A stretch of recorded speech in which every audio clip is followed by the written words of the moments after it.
So this is going to be a little rough and ready kind of tutorial on bringing in a drum beat, figuring out what the tempo of that drum beat is, and then changing the tempo to match an existing project. We're going to start by using a blank project so that we can mess around with it to our heart's content and not affect anything else. So if you've currently got a project open that you wanted to bring a loop into, it may be best to do this from an empty project in actual fact. Okay, so first things first, we're going to bring in our drum beat, which I just happen to have here. Now, I don't actually know what tempo this drum beat is. The only thing I really know about it is that it's exactly 2 bars long, and I know that just by playing it, and we can hear that it's exactly 2 bars long.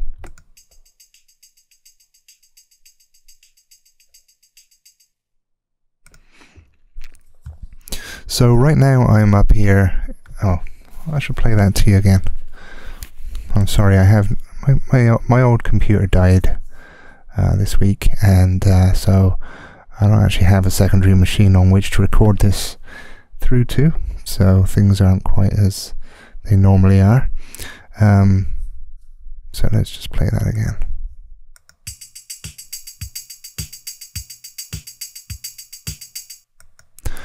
Okay, so what we want to do first of all is determine what tempo that track is originally, and we're going to do that by making sure we're in beats and bars mode up here, and you can change. There's several different options up here for displaying on the ruler, and what we want to do is make sure we're bars and beats here. And the other thing we want to do is make sure we're in fixed tempo mode, which is down here. You can change between track tempo and fixed tempo. With track tempo, what you have to do is set up a tempo track, and you can do tempo changes throughout a piece, which is very useful in certain cases. In this particular case, we know that our tempo is fixed, and so if we use a fixed tempo, then we can adjust this figure around and we can. It's much more instant than using a tempo track. Okay, so as I said, what we know about our drum beat is that it's exactly 2 bars long, which means that if we start at the very start of bar 1, it should finish at the very end of bar 2, right on this 3 here. We'll start bar 3. So right now it doesn't, it goes over by around about a beat, so we know that our tempo is slower than 120. If it was kind of short, if it only came to kind of beat 4 of bar 2 or something like that, then we'd know that our tempo is over 120, or more than what we're set at. Okay, so we just bring this down until the end of our audio file lines up with the end of bar 2.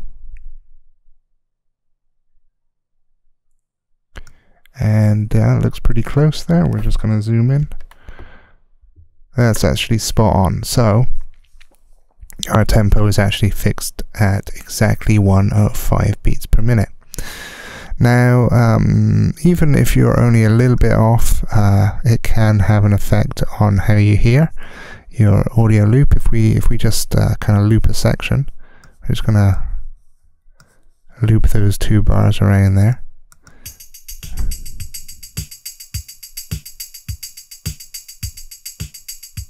Even if you're just a half a beat off, say, or sorry, half a second off with your tempo,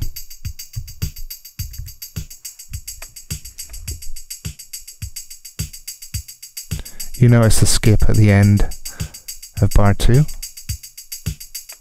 and it doesn't sound quite right. So you'll know straight away pretty much when you're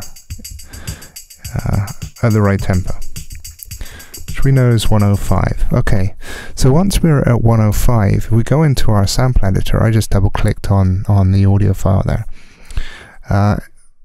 Because it's a very rhythmic piece, loop, everything should kind of line up pretty much on the bar, on beats, up to 16th beats. It's kind of 16th beat pattern, so everything should kind of line up there.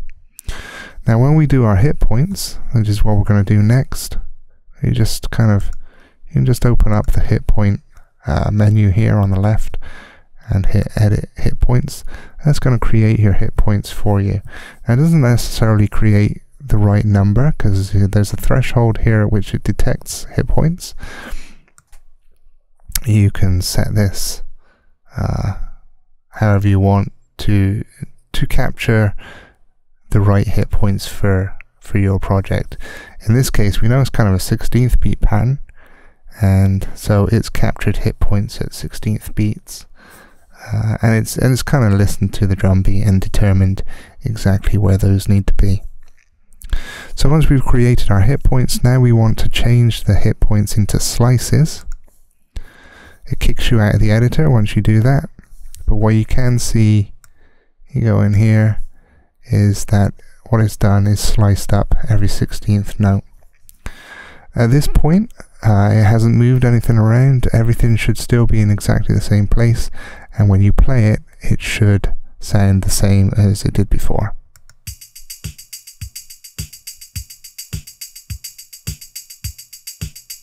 Indeed it does. Okay, so what we want to do next is change the tempo of our project.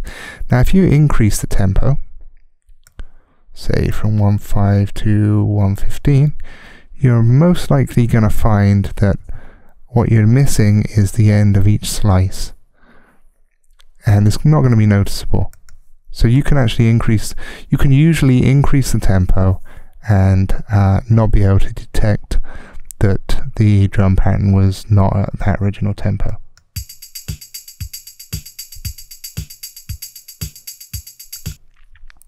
If you slow it down from the original tempo, it's more noticeable because you've now got gaps.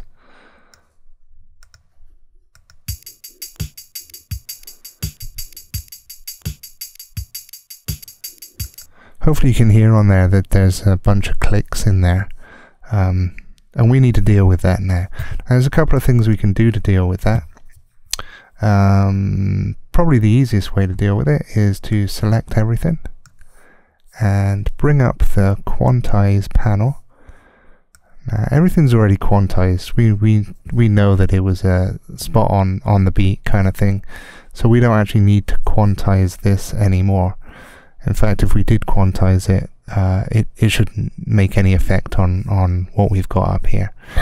But what we do have is this handy crossfader, and that's what we're going to use now. So you just, with everything selected, you just hit on the crossfade, and that then crossfades each slice into the next one. By default, these crossfades are quite long and may not be suitable for depending on what you're actually doing. So let's have a listen to that and see what we think.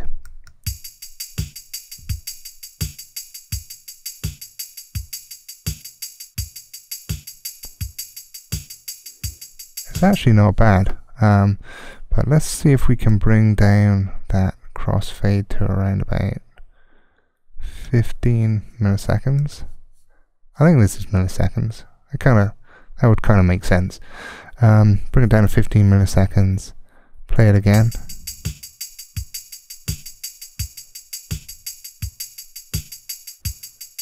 Everything sounds nice and crisp, and there are no real artifacts in there. If you find that there are artifacts, you may need to use the nudge thing to just like bring that crossfade over closer to the end point.